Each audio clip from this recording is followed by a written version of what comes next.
اهلا بيكم كل متابعي قناة سكر جوه، يا رب تكونوا بخير وسعادة دايما. النهاردة موضوع مهم عن الطرق اللي ننمي بيها ابداعات الطفل عشان نزود قدراته الابداعية عند الطفل ونشجعه عشان يكون مبدع. في مجموعة من التوصيات الحقيقة تم استخلاصها من عدة دراسات لزيادة الذكاء بشكل عام.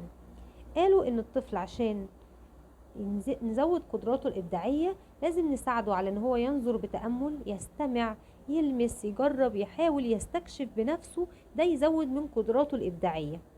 الطفل اللي والده او والدته بيسمعوه وهم مبسوطين، بيبصوا ليه بعينين بتلمع ونظرة فيها فخر ونظرة فيها اعجاب، ويا انت اللي عملت الرسم ده، انت اللي عملت العظمة دي، الخط الرائع ده خطك، مين الفنان اللي كتب في الكراسة دي، كل الكلام المهم ده بيشجع الطفل ان هو يبقى عنده حب استطلاع فطري، وبيساعد على نمو ابداعاته. وبيضيف كمان رأي الخبراء ان الطفل اللي بيحس بالامان النفسي هو ده الطفل عنده قدرة للابداع اعلى من غيره. كمان ان اولياء الامور والوالدين اللي بيسخروا من افكار اطفالهم باعتبارها انها افكار طفولية، وبيرفضوا اي اقتراحات او تدخل من الاطفال في الاختيارات. حتى بعض الاباء والامهات بيبقوا يجبروا على الاولاد لبس، حتى اللبس، حتى الاكل بيجبروهم.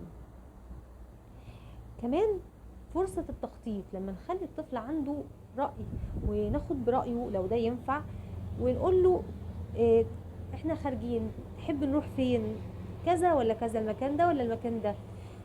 لما نحب نخرج نجيب هدوم العيد، هدوم عامة او لعب او اي حاجة، احنا هنخرج وانت هتنقي او هتختار على مزاجك اللي يعجبك، بس في حدود.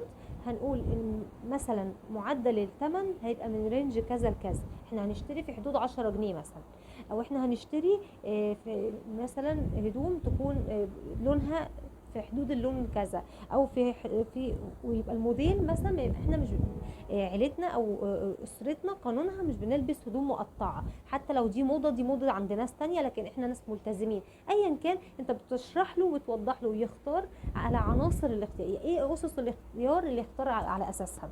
تمام. وبتحصل الاختيارات في عنصرين او ثلاثه، بتديله بقى فرصه انه يختار ما بين العناصر اللي انت حددتها. يبقى من الاول والاخر مين اللي حدد العناصر؟ حضرتك. بس مين اللي اداله فرصه انه يختار ويعبر عن رأيه، يقول انا عاوز كذا، انا هختار كذا. الطفل مع الوقت هو النهارده هيختار هدوم، بعد كده هيختار المسار بتاعه، هيدخل هيبقى دكتور ولا مهندس ولا هيدرس مواد ايه. بعد شويه يقول انا عاوز ابقى كذا، ابقى مهندس، ابقى دكتور، ابقى في مجال صناعه الافلام، في مجال صناعه الاعلانات، ايا كان المجال اللي هيختاره يختار. علمه يختار. الاختيار بيبقى من الصغر، وعلمه كمان هو يتحمل نتيجة هذا الاختيار. مش ده ذوقك، مش انت اللي اخترت، مش انت اللي شاورت، تتحمله، هتلبسه لان انت اللي اخترته، انت اللي هتلبس الطقم ده لان انت اللي اخترت الطقم ده. كل دي افكار واقتراحات العلماء قالوا، استخلاص من دراسات كتير قالوا ان دي بتساعد على تنمية قدرات الطفل الإبداعية.